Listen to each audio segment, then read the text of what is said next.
Welcome to Matters Financial and Geopolitical from a Frontier. Thank you for stopping by. Political reflections. I'm going back to a conversation I had with Sami Zeidan, and it's on loop in my mind. And I said to him, what we're watching across this continent is a kind of tipping point, moment. Algeria, Sudan, just have a look around, Eritrea maybe. Meanwhile, Chinese state media says Beijing may no longer have an interest in continuing trade talks with the US. Curtis S. Shin tweets, takes ball and leaves playground.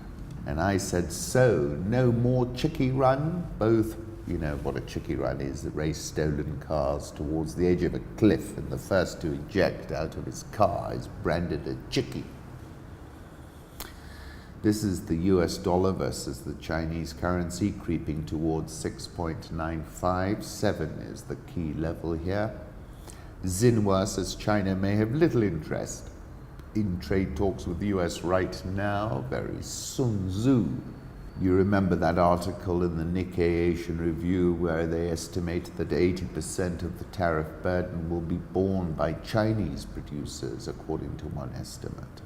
China's latest retaliatory measure to raise tariffs on around $60 billion of US goods may be about to push up prices for fans of American periodicals, lovers of a vodka-based cocktail, and anyone who wears makeup. Juices made from oranges, grapefruits, pineapples, or coconuts are also on the list, as are vodka, gin, rum, and tequila. Tomato lovers may be hit, as $4 million worth of preserved tomatoes, ketchup, tubs of tomato paste and juice are also subject to the hike. Interesting what they've chosen. And I ask myself, tariff wars, who blinks first? And as I said previously, the stock market and the farm economy are President Trump's Achilles heel, but he's been good at massaging and strumming the New York Stock Exchange and the NASDAQ. 15th of October, I wrote the incident with the USS Decatur, where a Chinese warship came within 45 yards of the USS Decatur, is surely a precursor. Same article, geopolitical contest will likely escalate dangerously. Powerful forces on both sides are driving the world's two strongest countries toward a fully fledged confrontation. Now, this whole Huawei story, of course, Trump's Huawei threat is the nuclear option to halt China's rise. This is in Bloomberg again, the best analysis I've seen. The White House on Wednesday initiated a two-pronged assault on China, barring companies deemed a national security threat from selling to the US and threatening to blacklist Huawei technologies from buying essential components. If it follows through, the move could cripple China's largest technology company, depress the business of American chip giants from Qualcomm to Micron Technology, and potentially disrupt the rollout of critical 5G wireless networks around the world. The Trump administration act is a grave escalation with China, Eurasia Group. If fully implemented, the blacklist would put at risk both the company itself and the networks of Huawei customers around the world, many in Africa, as the firm would be unable to upgrade software and conduct routine maintenance and hardware replacement. Huawei 5G RIP, thanks for playing, US Senator Tom Cotton.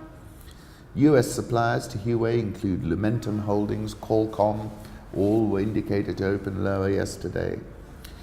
Huawei says it devotes about a third of its budget, some $11 billion annually, to the acquisition of American components.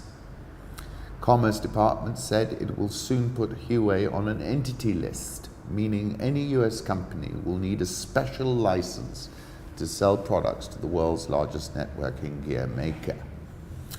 It may not even be able to use Google's Android. A similar move last year against ZTE nearly forced the company out of business. This could potentially lead to Huawei's destruction, said Scott Kennedy, a China expert at the Center for Strategic and International Studies. At the heart of Trump's concerted campaign is suspicion that Huawei aids Beijing in espionage while spearheading China's ambitions of becoming a technology superpower. Huawei appears to have anticipated this possibility. It's been developing and designing its own chips for years.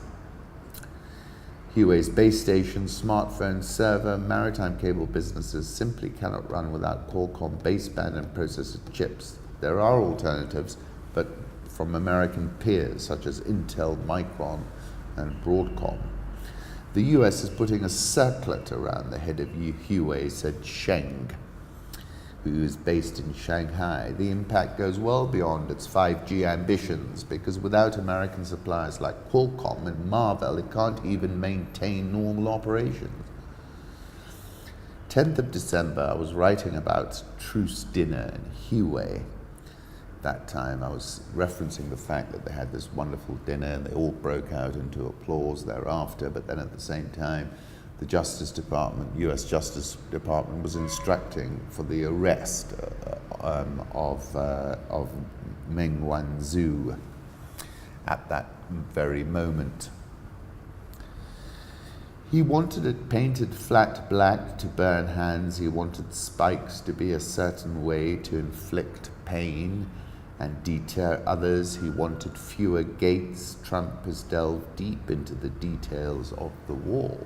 Saudi paper close to MBS urges US surgical strikes against Iran. Wouldn't expect any less, would you?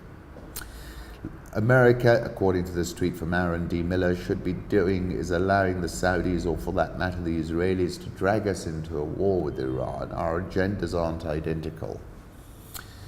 And as I said, what we know is this: Iran is at the Hunter S. Thompson edge that we've referred to before. The edge, there is no honest way to explain it, because the only people who know where it is are the ones who have gone over. I wrote over the weekend, if the US thinks Tehran will just roll over, which appears to be the case, then they are exhibiting the same deluded ideas that they exhibited a day before the peacock throne got plucked. Iran is a geopolitical bleeding edge, and this level of financial and coercive sanction warfare is simply unprecedented. President Trump has been a big proponent of coercive financial and sanction warfare, and its expression vis-a-vis Iran is its apogee. They had not been able to sell a single barrel of oil since the beginning of May, example of the sanction warfare strategy.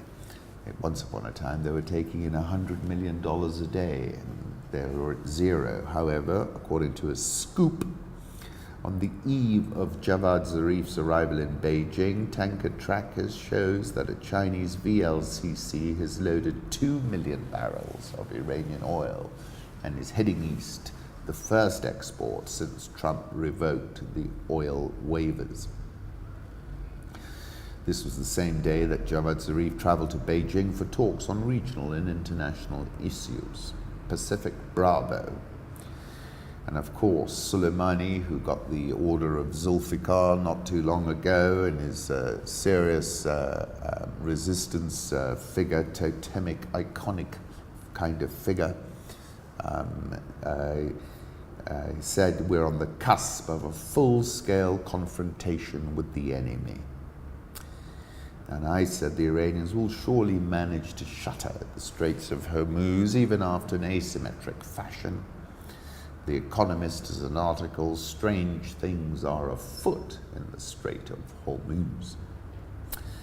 And of course we had that attack on pumping stations, that east-west pipeline in Saudi Arabia, which is significant because it meant that it forced the oil to have to go through the Straits of Hormuz.